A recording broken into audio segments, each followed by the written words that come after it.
Housemaid of Dawn begins with a prologue that invokes the title image. There was a housemaid of dawn. It was made of pollen and rain. Abel, the protagonist of the novel, is running through the rain at dawn near Walatowa, New Mexico, his body dwarfed by the winter sky and covered by the marks of burnt wood and ashes.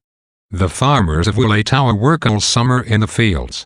Abel's grandfather, the elderly Francisco, is one such farmer.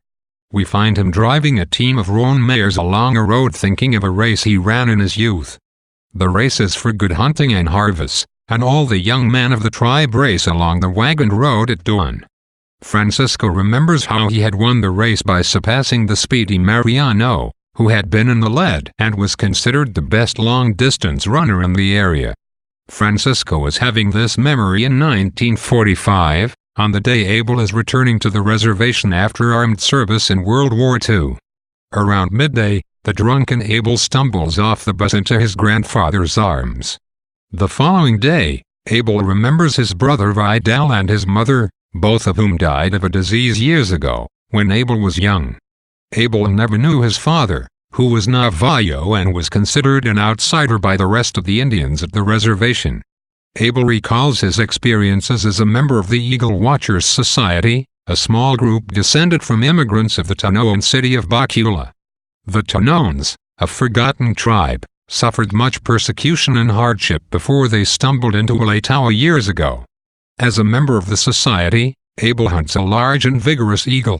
In another part of town, Father Olgan receives a mysterious and beautiful woman, Angela St. John, a woman from Los Angeles who has just moved into the nearby Benavides house for rest and relaxation. Angela meets Father Olgan at the church and tells him she needs someone to chop firewood for the wood stove at the Benavides house. Father Olgan replies that he might know someone who can help her. Abel agrees to chop Angela's wood for $3. He spends Tuesday afternoon at the Benavides house under the pale and thin woman's watchful gaze.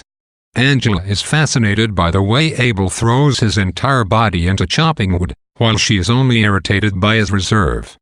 Abel agrees that he will come back to chop the rest of the wood, but is ambiguous about what day he will do so.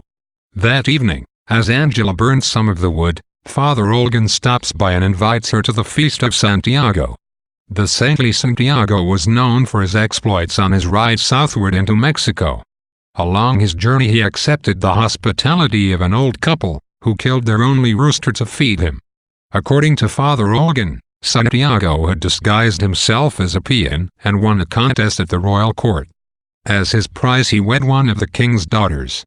The king tried to have Santiago killed, only to be thwarted by the same rooster, which Santiago pulled out of his mouth whole and alive. The rooster gives Santiago a magic sword that he used to slay the king's assassins.